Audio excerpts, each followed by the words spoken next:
going to start a recording. So, in doing all of this work, this is the single best thing that I can say as an assistant or as a tech that you could possibly do for somebody is create what we call a sun chart. And I'm going to show you what the sun chart actually is. And there's, again, this goes right into your homework. So if we look at our assisting digital tech class, this is in a different week than mine. So what I'm going to show you right now is in week 12 of our website. So if we go take a look at our website right here, sorry.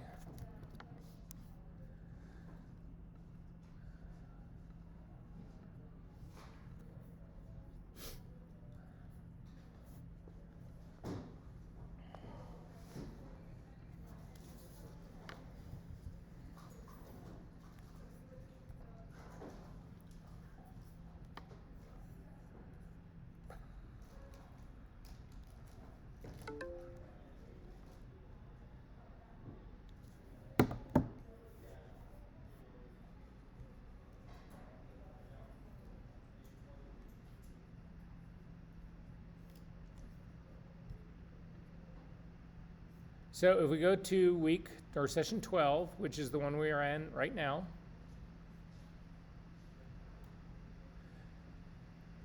so the overview of this was to basically say, okay, we're going to look at available light, this whole kind of situation. Great. If we go to our next page right here, this is where you can actually, don't worry about this linear gamma right now. We're not going to go over that part right here. I do want you to actually look at the color editor for Capture One because that's what we're going to be doing next week. So if you can look through this video, it's a course, it's about an hour long, but if you can take a look at this, that would be great because then you'll be ready to jump into color editing next time. We are going to take a quick look at all of these right here. These are the things that sort of like matter to you. So I want to go through these relatively fast and just to explain some of these situations. So the first is the Stan Malinowski outdoor lighting. Anybody in this room ever heard of Stan Malinowski? Right? No. Famous photographer. This is so tragic about this. So Stan Malinowski is a photographer who lives and works here in Chicago. And Stan Malinowski was working for Penthouse magazine back in the 70s, and Alexander Lieberman was tired of the people who were shooting for Vogue. It was a lot of British photographers, David Bailey, even at that time Horst was still working for them, that kind of stuff, whatever. He wanted somebody that he felt like had a distinctly American take on photography.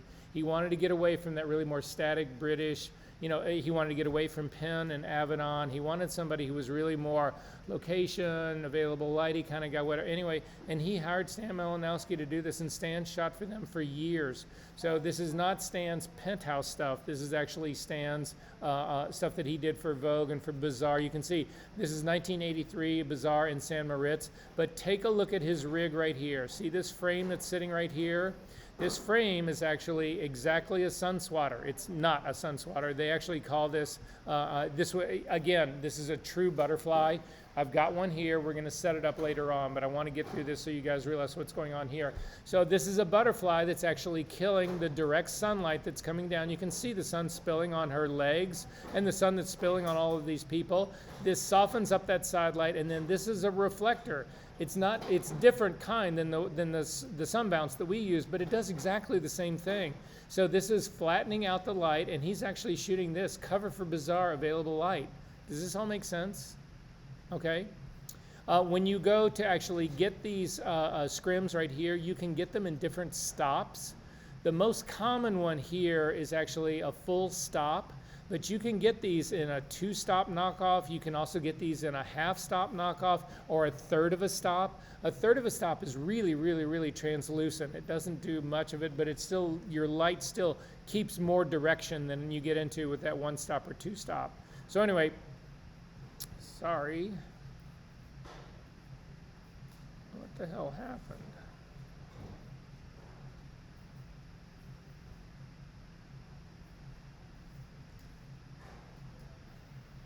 All right, so that's this situation right here. We've talked about this before. See the wheelchair on the ground? How do you do tracking shots? You get a wheelchair from the hotel that you're actually working in, and as your assistant is hauling you down the street backwards, you've got your model running after you, shooting them the whole time. You can go on forever doing this. It's great for tracking shots, really smart to do. So look at this. This is another cover. This was actually shot in the rain in Alaska. So what he is actually doing is he is using only really flat light. But remember, that flat light, the whole sky now is this whole gigantic flat fill. But instead of shooting her standing like I started with Judith and having that really pocket under the eyes things, he's got this beautiful soft beauty light that's actually he's shooting straight down on top of. He's even got a small reflector card in here to actually pop in a little bit more light. So this is a great one, and this is the one, this is so confusing to people, but this is the setup that he's actually got. So this is actually being shot in Morocco, and what you'll see here is, so again, this is late in the afternoon, directional light, but he's got this scrim up here, and you can see it looks like black netting, like a black stocking material. And what this is doing is it's actually dropping the contrast of the picture. How in the fuck is that happening? Why is this black net cutting down the contrast of this picture? Doing what? No. What are my light sources in this image? The sun, what else? The sky, what else? Not really, because again, the car is behind her, so it's not impacting the front of her at all. What else? Certainly the sand, right? So here, take a look at this. I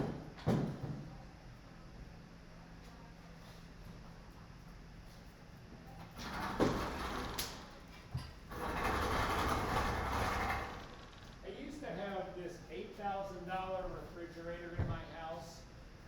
I hated it. I fucking hated it. It broke. It was the worst piece of shit. It broke like over and over and over again, whatever. And the only thing I wanted to do when I sold that house was to take that refrigerator out into the street and pack it full of dynamite and blow that fucker up. And I feel the exact same way about this whiteboard. All right, so here's the girl right here. And the car behind her. Here's the sun right here. And then there's all of this fill light that's coming down, all of this fill light that's coming up right over. And so this is my lighting scenario. I want to drop the contrast. Well, what's the real contrasty source in this? What is my key light in this situation? It's the sun. This is my key light. What is my fill light in this situation? The sky and the ground, right? So if I can put up a net right here that kills the direct sun off of her, it doesn't eliminate it, but it knocks it down. That's a one-stop knockdown, if not a two-stop knockdown. So I've knocked this direct light. This is now minus 2 stops. Did I change my fill light? No, the fill light's unaffected. So my fill now is 2 stops brighter and my sun is 2 stops darker. So my fill now is a bigger player in this. The other thing about this is that as a net, this is not a scrim. It's not a white scrim. This doesn't become a big white light. This has all the characteristics of direct sunlight. That's not changing. All of this is doing is acts like an ND filter. It's just reducing the level of the sun. But look at that sun, look at the light that's hitting her. The quality of the light that hits her, that's still direct sunlight that's actually hitting her. But the shadows in her are lifted because of the whole sky and the ground that's around her. Does this make sense? So how many of you guys knew you could actually change the contrast of direct sunlight? All of this shit matters.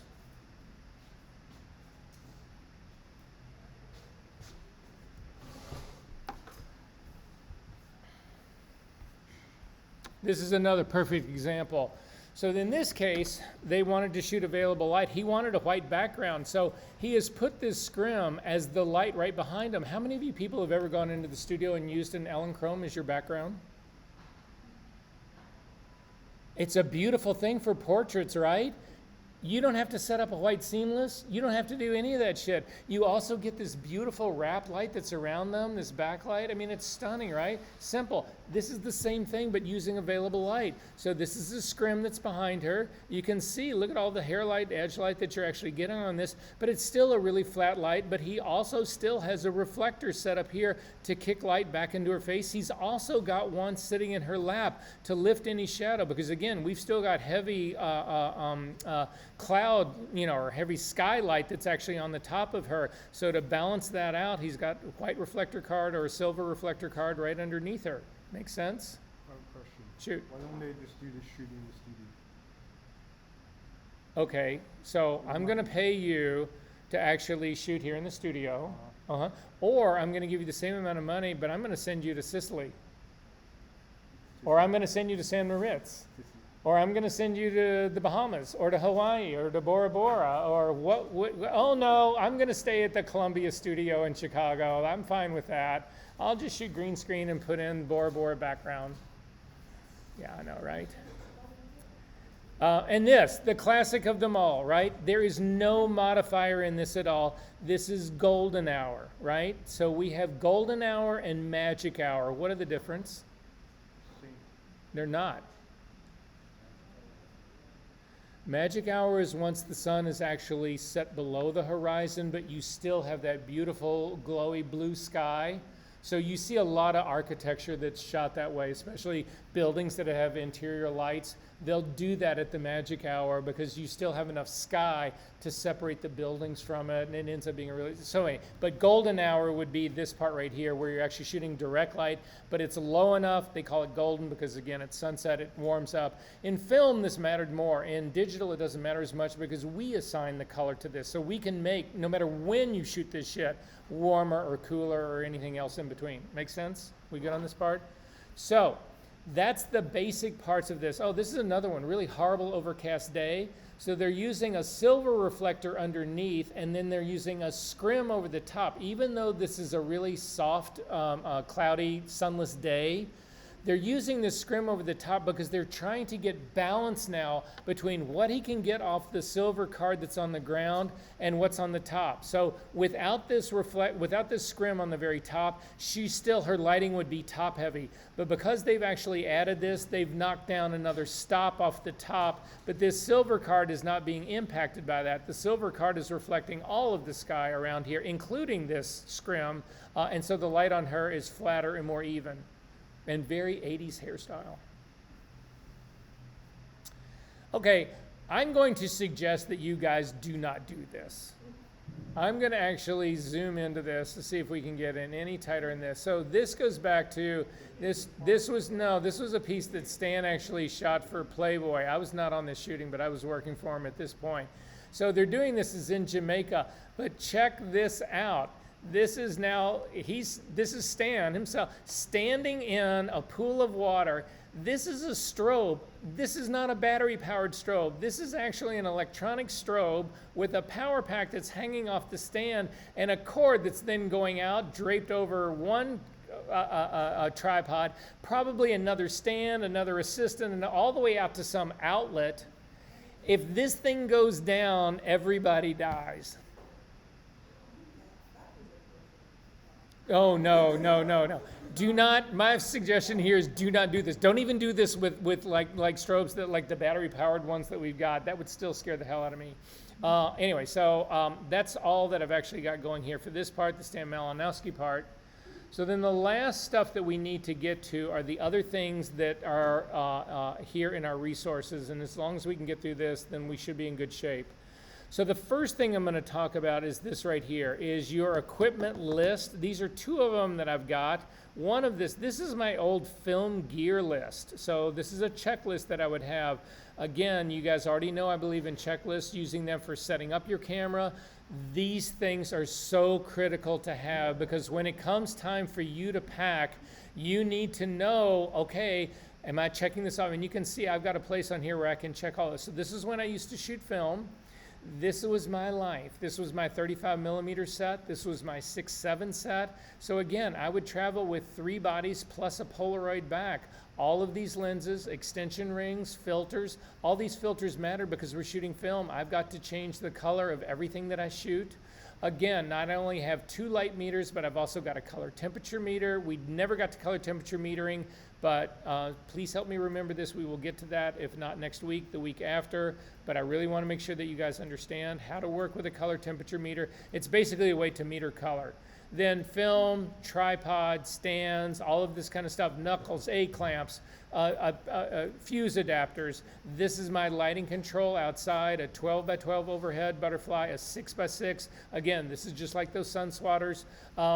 We used HMI lights to actually balance stuff outside. This is what most film crews actually use. Blackout curtains, diffusion material, mirrors. We never got into a mirror today, but if you want to, so remember in Judith's situation here, remember in our first situation right here where we had the sun swatter on top of like this, but we had no real lighting direction. You can stand outside of this frame right here with a mirror and reflect that front light, the sunlight, off of that mirror back onto the back of her, which will create a rim light and an edge light on her. So now you're actually changing the direction of your, what would appear to be your key light. Does that make sense? Your mirror, though, the size of the light that it reflects will always be the size of the mirror. So if you do a small 1 foot square mirror, it will not cover anything more than like the back of her head. It will not cover her whole body. If you need to cover her whole body, you need to go to more like the sort of like door side, you know, the mirrors that you can put on the back of a door that tend to be, you know, they're like this wide and like this tall. But again, the light that it kicks off will be exactly the size of that mirror. It does not spread. It does not get bigger. It goes out at exactly that size. So if you need to light her entire body, to edge light her entire body, you need a mirror that's at least the size of her body, if not bigger. Make sense? Literal mirrors. Yeah. But it's a great way. It fakes backlighting on her, and it looks amazing. Okay. So anyway, this is my checklist. The thing that I bring this up, and the reason I included this for you guys as well, is that there's other stuff that happens in here. Look at this. Do you have all of your permits, your certificates of insurance, your address book, your checkbook to actually write something? This is all about working on location. Do you have maps, direction? Do you have all of this? Again, this is all before cell phones, but do you have all of this in here? Exposure log sheet, that's what Alex was keeping for me. Do you have a toolkit? Do you travel with a toolkit?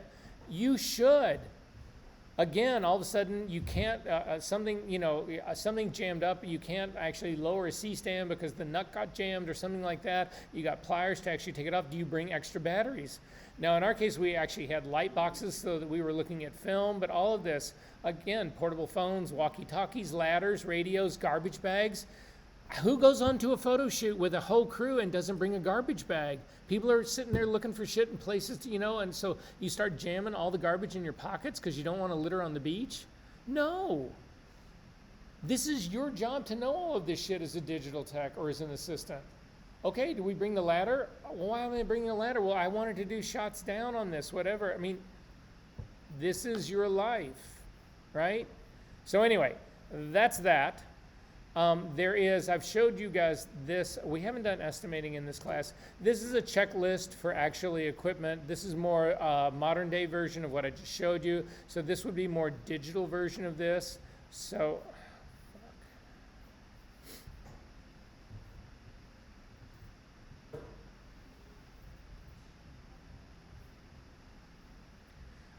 checklist for strobe all through here.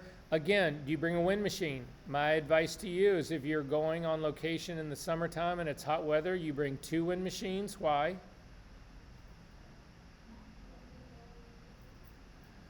Absolutely right. And as an assistant or a tech, it would be one for me and then one for either the photographer or for the creative director, one of the two, right? To, just make sure that they're all breezy and cool. Again, you do that kind of shit and it's like, huh. That assistant brought a second wind machine and put it on me for the whole time, and I was nice and cool, whatever. I'm bringing them back, right?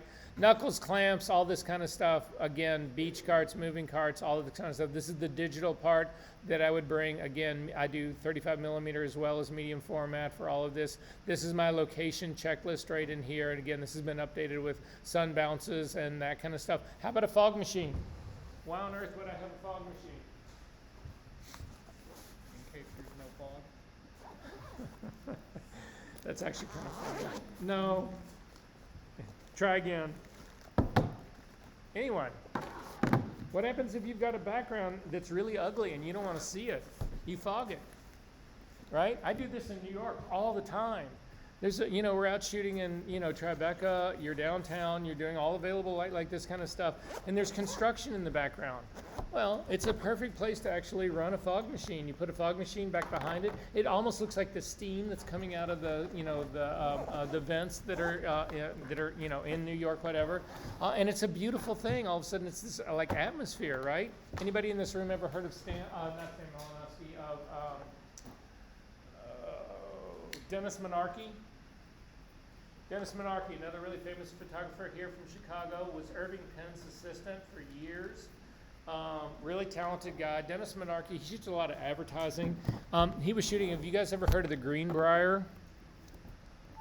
The Greenbrier is a country club where all the people in Congress go to play golf. But the Greenbrier is also the fallout shelter for when the Russians send all the nuclear missiles to us. The basement of the Greenbrier is where all the senators and the president and everybody else, our government, that's where they go. That's where their fallout shelter is. But it's the most exclusive white-ass country club that you can find in, I think it's in North Carolina. Don't quote me on that one.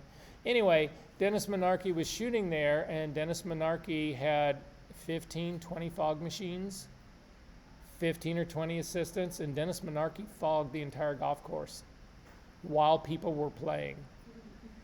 You think the shit hit the fan? It was like, but imagine fogging a golf course. Anyway, so it can be done. So nonetheless, these are your checklists, just so that you have them to make sure. Last two things that I want to talk about here really quickly, and the thing I'm going to actually ask you guys to do. How many of you guys know about NOAA? NOAA? NOAA is where you go. It is your go-to for weather, and I'm going to show you what you need to do, because this is the chart that I'm going to show you is what I expect to be for you to give me for your homework. So if we just do a brand new browser window and type in NOAA, N-O-A-A, it's the National Aeronautic, it's the National Oceanic and Atmospheric Administration. Anyway, this is the de facto place to put in weather. Find your local weather. Okay, click on Find Your Local Weather. Put in your zip code. So I'm going to do 60605.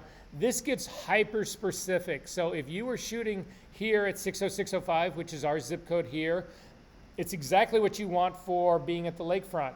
But if you are shooting, an hour west of here, you don't put in 60605 because the weather, west from here is going to be different than the weather due to the lake. Right? So you need to know that. This thing gets hyper specific. So anyway, I'm going to put go in here. So you need to follow this part because otherwise you're never going to find this. So this will give you the general weather part. But if you see this where it says see full local forecast, click on this. It will take you to what looks like every weather site that you ever see. It's like you're looking at this. This shit does nothing for you. This means nothing. This does not help me at all. Do I know it's going to be mostly clear tonight? I don't care. Mostly sunny and breezy? I don't care. How breezy? How sunny? How sunny is it going to be tomorrow? I need to know all of this, right? Let's say it's going to be, okay, increasing clouds. What does that mean? Well, does that mean my morning is going to be clear and open, or does that mean that my afternoon is going to be, what does this really mean? I need to time this out. So if you continue to scroll down under all of this, you will get to this thing down here where it says hourly weather forecast. Click on this. This will change everything. You do this for a photographer, change everything. So basically what these are graphs that will tell you all of these different things. Wind chill, dew point, temperature matters to us. Gusts and surface wind matter major to us. You just saw what we were fighting out there. The wind gust right here is done in purple. That's this line right here. You can see our wind gusting was actually at some point up to 30 miles an hour. Well, this is the gust right here. Up to 30 miles an hour. Typical wind of 18 miles an hour. You need to know this. Look at tomorrow. If you only had to shoot outside tomorrow for 2 hours, would you go in the morning, the middle of the day, or the afternoon? If you knew you had to fight wind? Afternoon. Do you guys know this? Where is your weather report that gives you this information? It gets even better. Look at this. Don't worry about relative humidity, but worry about precipitation potential and sky cover. This is the big one right here for people like us who shoot outside. So if you take a look at the blue one right here, you can see that during the night, so this is tonight right here, this is done on an hourly basis. This is the remainder of our day today. So it's about 3 o'clock here. This would be 4 o'clock, 5 o'clock. You can see our precipitation is 0 for the next 2 days. However, our sky cover, not bad right here, but as we go through tomorrow, this is exactly what they said was going to happen. Our morning, we've got an 8% sky cover at 8 o'clock in the morning. A quarter of it, 25% of the sky is actually going to be covered in the by 11 o'clock. My morning is pretty open and clear. But look at my afternoon. By the time I get to 5 o'clock, 60% of the sky is now clouds, and I don't have that. So this, if you only had to shoot a couple of hours, you would look at this and say, well, I want direct light. I want that whole thing, whatever. I'm going to go out in the morning. Or it's the opposite. You say, I'm really looking for that cloudy overhead sky. I don't want to fight this direct sunlight. So this tells you when to go out. Does this make sense to everyone, what's going on here? This will also include rain, snow, freezing rain, thunder. It'll map all of that out if it makes sense. Again, there's nothing to map out here, so they don't put in zeros and all of this. But this thing is a fucking game changer. This will allow you to plan your day out as best as a forecast will allow you to do it. Yes? How accurate is this? It's shockingly accurate. 80%? On any given day. I've had days like this. I actually did this for today, and I knew that today was the day we had to shoot. That's why I sent you that thing in the morning. And it followed it exactly. So far today was predicted it perfectly. So 80%? Probably. And there's nothing that's going to be perfect in the world, but this will help quite a bit. Okay, does this make sense? So this is the first thing that you actually do. The second thing you do is what we call a sun chart, and it'll be the last thing that I show you, and then we'll actually have gotten through everything today. So it's this thing right here, this sun altitude and azimuth calculator. Don't let those words freak you out. So this will walk you through the whole step. So this is it's a PDF that I've built. You should keep this PDF. It will walk you through all of the steps. So for instance, it's going to say here, start your browser and launch this thing. Now I launched this from this link a minute ago, and it went to something and said, no, you don't have access to this. Just click on it again, you'll get access to it. This will show you the page that you get and tell you what you need to do in this. So I'm just going to show this to you really quickly. And then this will tell you basically the information that we get from this, what it really means. So I'm going to click on this link to go through it. So this will go pretty fast. So I'm going to click and drag across this guy. I'm going to copy it. I'm going to do a brand new window. I'm going to paste this. I'm going to go to this website. See, I get this forbidden thing in here. If this happens, come up here. I'm going to update this link because there's a different link for it. But if you get rid of all of this other stuff and just go to the parent of the website part right here, it'll get you where you need to be. So in here, what I'm looking for is the sun position. So I'm going to click on this. And then you can see this is now a map of New York because this is where I used to live. So it always comes back to this part for me right here. However, in the parts that we're going to enter up here, at the very top, we're going to say, I want to search for Chicago. In the name right here, go ahead and put Chicago back in as well because this will name the printout that we get. And then over here, simply hit execute. And this will now give us Chicago. Actually, it didn't search for Chicago, so let's try this one again. Search for Chicago. Search for Chicago with a capital. Motherfucker.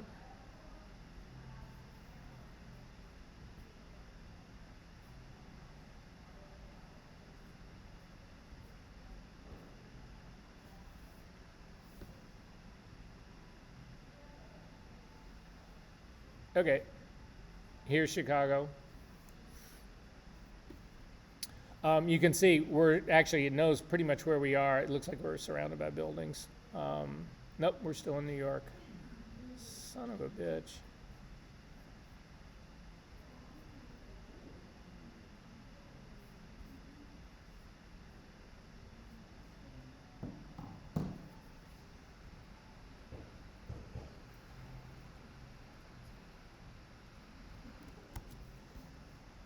I'm going to rebuild this with a better link and I'll send it to you guys. I'll repost it.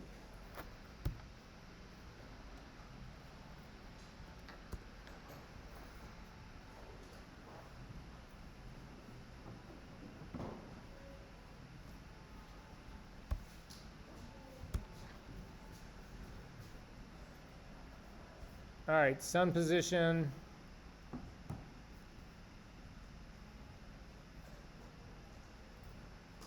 Chicago.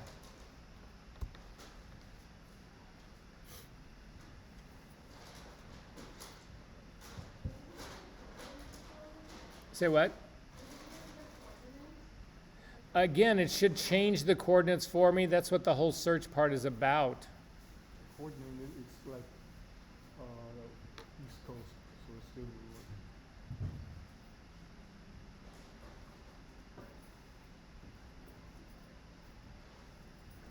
All right, we are trying this in a different browser. It's not the browser's problem.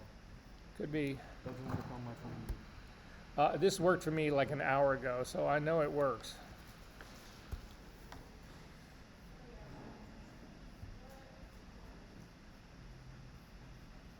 All right, sun position. Let's try just Chicago.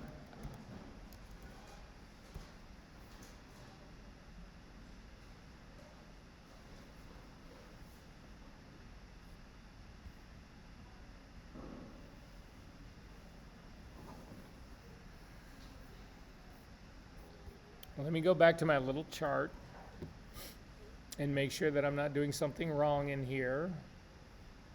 So again, in the directions right here, it says enter the city into here and then hit the magnifying glass, which is what I keep doing, and then enter the name right here and then hit execute to actually do this search, which is exactly what I'm doing, son of a mother.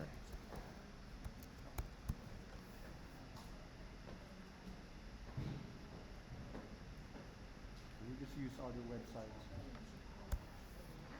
Say what?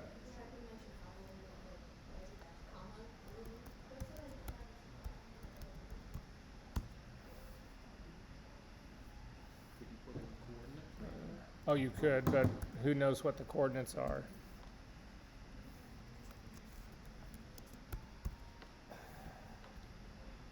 So why do you use this website? Well, because it's always worked.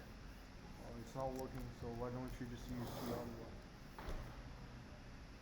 Because I'm not really looking for what this is. What I'm looking for is to get the sun positioning of my sun chart. That's what I'm actually looking for. So wait, you zoomed out to the whole United States and then reset it? Okay, well, let's try that. We could certainly try that, right? So Great Lakes, this is Chicago right here. Oh, wow, that actually might work. All right, so I'm going to zip in here. All right, so this is us roughly right here. North, I know, sorry. Right here, so roughly about here. Okay, wait, this is close enough, right? This is downtown Chicago, right? Okay, so once we get to this part right here, this will be my coordinates in here. Go ahead and hit execute for this. And then this is what we're looking for right down here. This will actually give you a table, this table that we set right here. It's set to give you steps in 60 minutes. You want to change this step from 60 minutes to every 15 minutes, and then hit execute again. And what this now will give you in this table is a list of elevations for the sun at all of these times. And this part is the critical part. So I'm going to hit download to download this Excel table right here. Again, this seems really geeky, but I'm telling you this right now. You do this for a photographer, you do this for yourself, this will change your life. So we're going to hit this download Excel table. It's going to say where you want to keep this thing. I'm going to go ahead and throw it into my TOS folder and say save. It has now been saved. I'm going to now open this.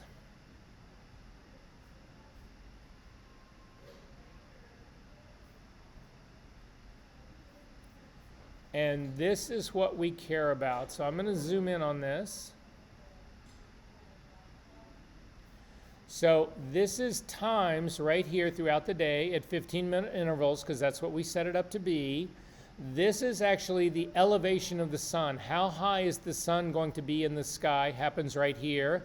And then this is the position of the sun, what they call azimuth. This is actually, as the sun, you guys know, the sun rises in the east, and then throughout the day it migrates. This is at least in the northern hemisphere. It rises in the east. It migrates throughout the southern part of the hemisphere, and then it ends and sets in the west, right? So you can figure out exactly where the sun's going to be, but what we care the most about is elevation. So if you take a look at this, and then you go back and look at my instruction sheet, so back here on my instruction sheet, this thing that's right here, this gives you what you care about in terms of the sun's, that table that we're actually looking at. So I'm going to close this up so that we can see this at the same time. So if you look right here, what this is that the degrees that the sun has risen above the horizon. So take a look at the whiteboard here really quickly. What happens is this.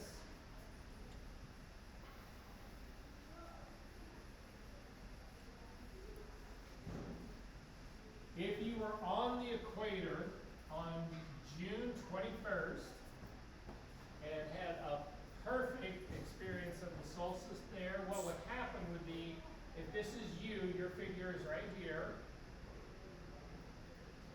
This is you, the figure, right? This is the horizon line here in the east. This is the horizon line in the west. If the sun is down here, you have no light. It's below the horizon, correct? As the sun then starts to travel around like this, at this point, this would be the sun right here, and then again continues to travel right here. You guys get where I'm going with all this, right? Then finally it gets to here, this would be the sun right here, and then as we start to go into the afternoon, the sun continues to go down in this direction. It'll be here at some point right here, and then finally as the sun hits right here, it's right on the horizon, and then finally it goes back below the horizon again, and the sun's down here, and you get no light here at all. Does that make sense, everyone? So again, this is a giant circle. How many degrees are in a circle?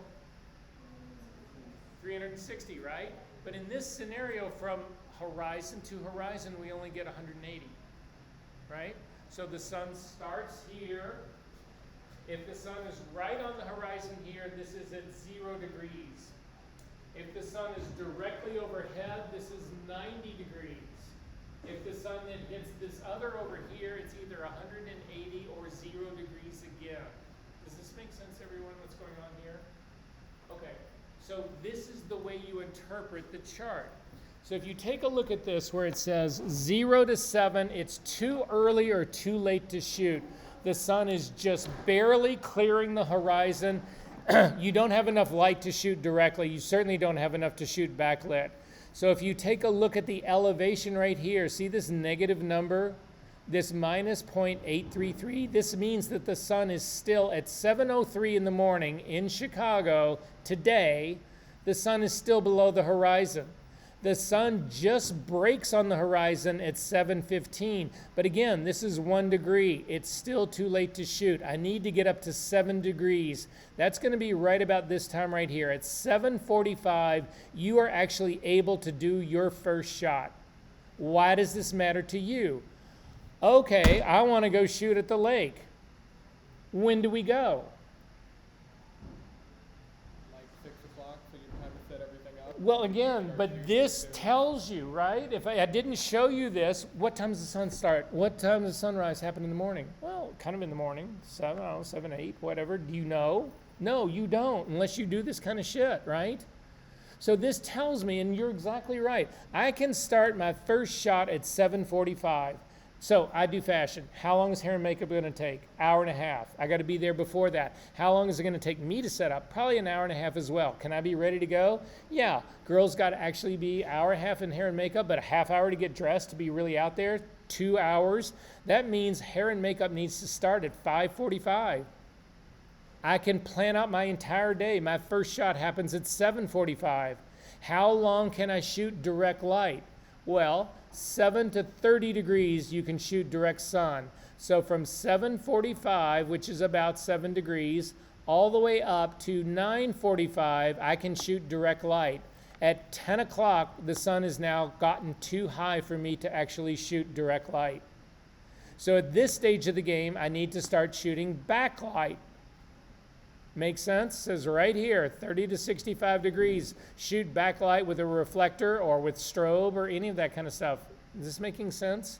As we continue to go through our day, you'll see at right here at 1:45, the sun hits its zenith. This is actually the highest it's going to be. Now, that's for today.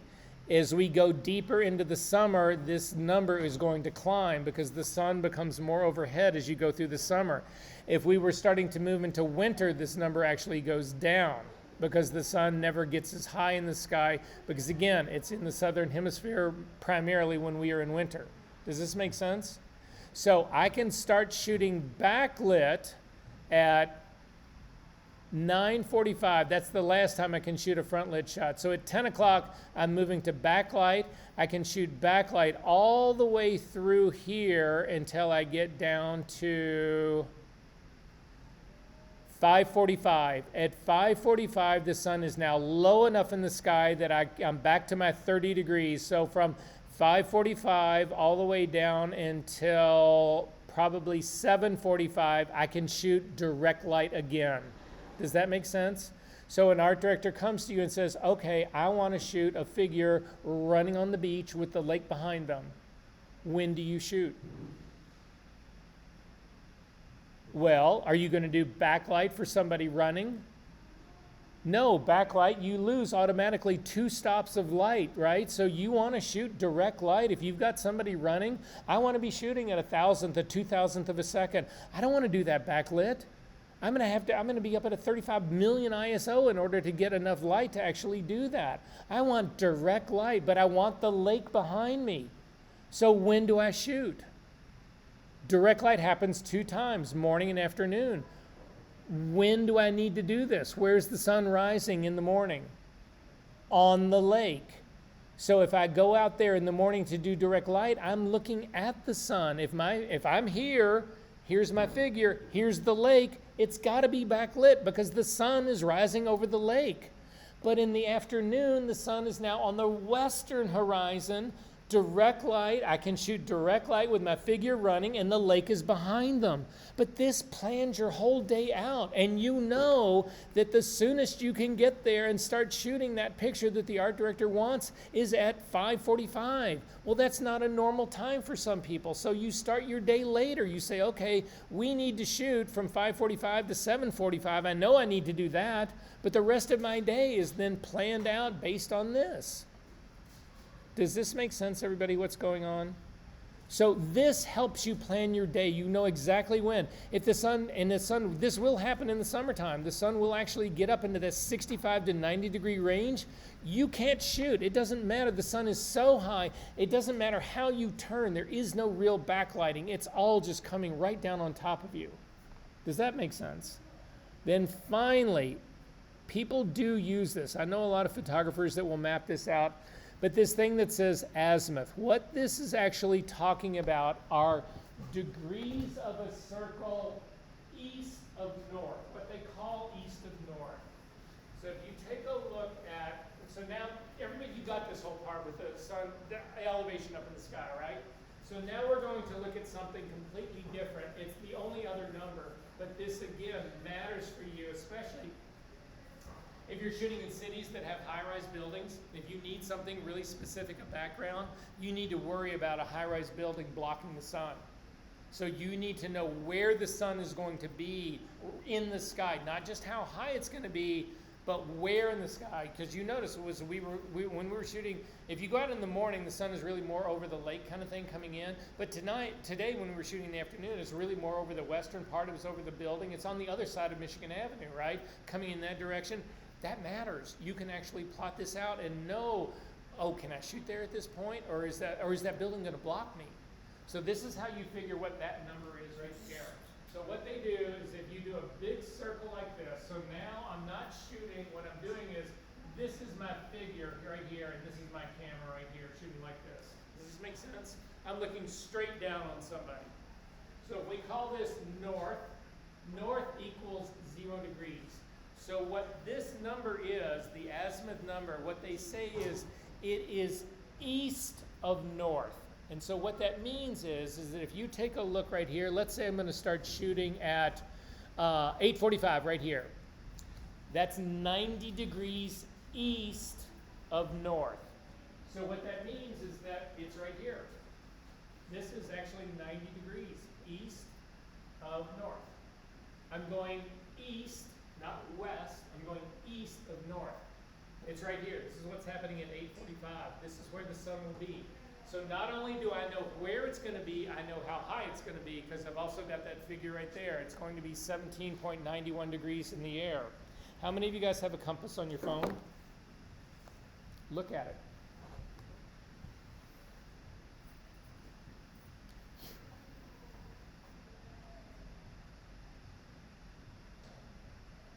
So if I look at my compass right now, you can actually see north is pointing directly this way on my compass. I can actually orient my my phone to actually point in that degree. You will see that there are degree markers that go around this. So we're setting north again as 0 degrees, and as I start to coming down 90 degrees. So I can go out in my space and I can say, okay, this is where 90 degree is, and oh, there's that giant building right there. That's going to fuck me up. I can't shoot then. I need to wait till the sun gets to 120 degrees for it to clear that building. Well, where's 120 degrees? Well, it's right here. It means it's going to clear the building at 11:15. So I know when to plan my shot. Does this all make sense? You do this kind of work for people. You come up, you show up with an elevation chart like this to actually tell a photographer when they should be shooting and where they should be shooting.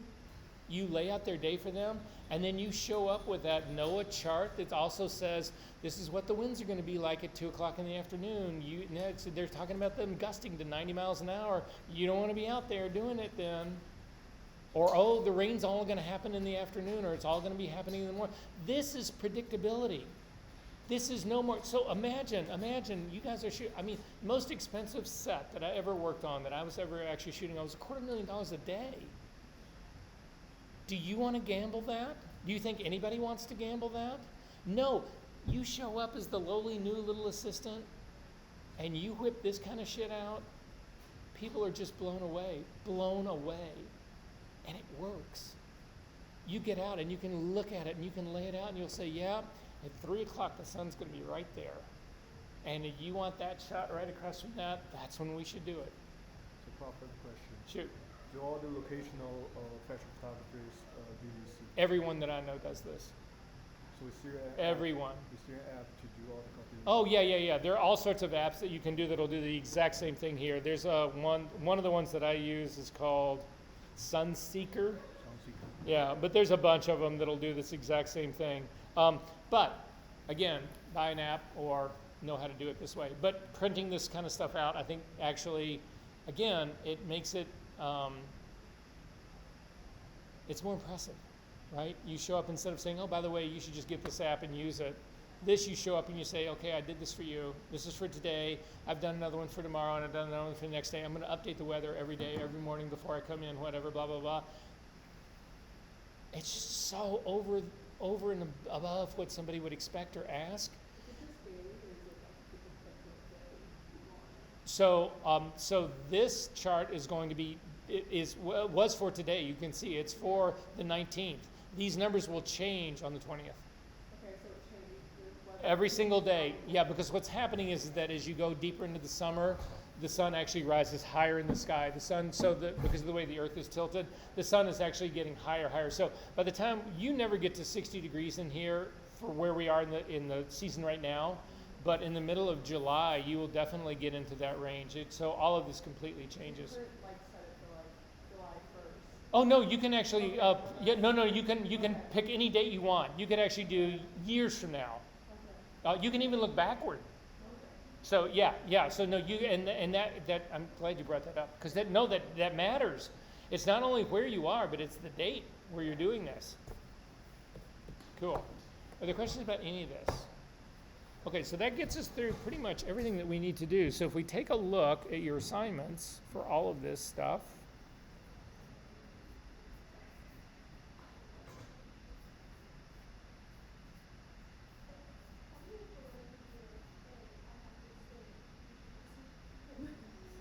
No, I would just walk in flat out and just say, I've run weather charts and sun chart positioning charts for you for our whole shooting. I thought you'd like these.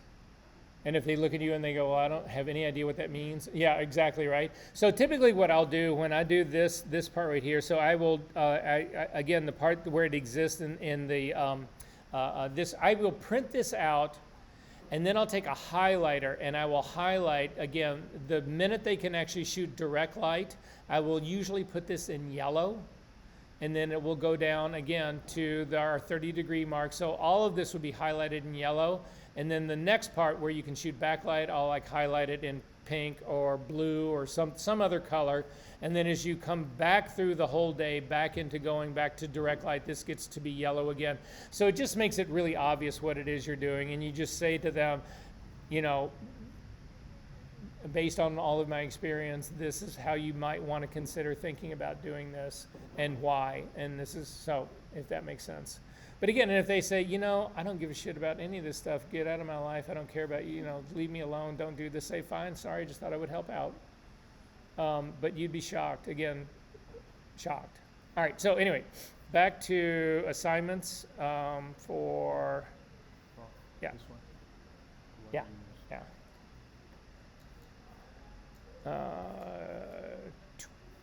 Almost done, guys. It's always a gamble, though, trying to do this available light kind of thing. There's only 1 year that I've done this that I was unable to actually demo that for this class. So you do have teams for this coming week, but individually you're going to create that sun altitude azimuth table. Again, if you open this up, I'm going to find a better link for you guys to work with on this. So don't do this today. I'm going to give you a better link on this, and we'll make sure I'll find something. Again, you know that now you might have to scroll through the United States and find, but nonetheless, like I said earlier today. So anyway, you're to create that. And if I go back, it's also going to ask you to create a NOAA weather graph. So again, this is those line graphs. I don't need the cute little picture printouts of the sun and some clouds. I don't need any of that. I just need the weather graph. And you can do this again. You would put in, this would be for the current date, but you can also put in different locations for this. NOAA only covers the U.S., so if you're going to go, because you can do this for, you could do this for Italy, you could do this for China, you could do this for, Bora Bora, you could do this for anywhere. You just need to find a weather service that will actually give you that information. I don't think NOAA does stuff out of the side of the United States. I could be wrong on that, but nonetheless. And then there's a shooting assignment for this. And it is for you guys to get together. Again, you can use, it says here, shoot model. Again, you're in teams of 3. One of you will be the model, one will be the photographer. So basically what you're doing is you're going outside to shoot with an overhead with a reflector. So again, that was the sun swatter and the sun bounce, to do a backlight shot and then also to mix with strobe. Those 3 shots are what you guys are expected to do. Make sense? This deadline to me seems tight. I'm going to change this deadline. I'm going to give you 2 weeks to actually pull this off, because weather becomes a real challenge in all of this. So I'm going to change that part just so that you know. Yeah, I've had people actually walk right after this class is over, walk right out and do the assignment right now. It's a little windy out there, but nonetheless, you have time. You're here. Just a thought. Okay. And then again, the peer evaluation, and other than that, you're good to go. Other questions about any of this? Since we need to do both overhead and the backlight, so Yes. we have to pick 2 times to do shoot. No, we just did both right when we were just out there. But the overhead look like shoot. Oh, not the direct overhead. So the overhead scrim with a reflector. Make sense? We good on this? So can I see the team for this time? Oh yeah. So this is the teams.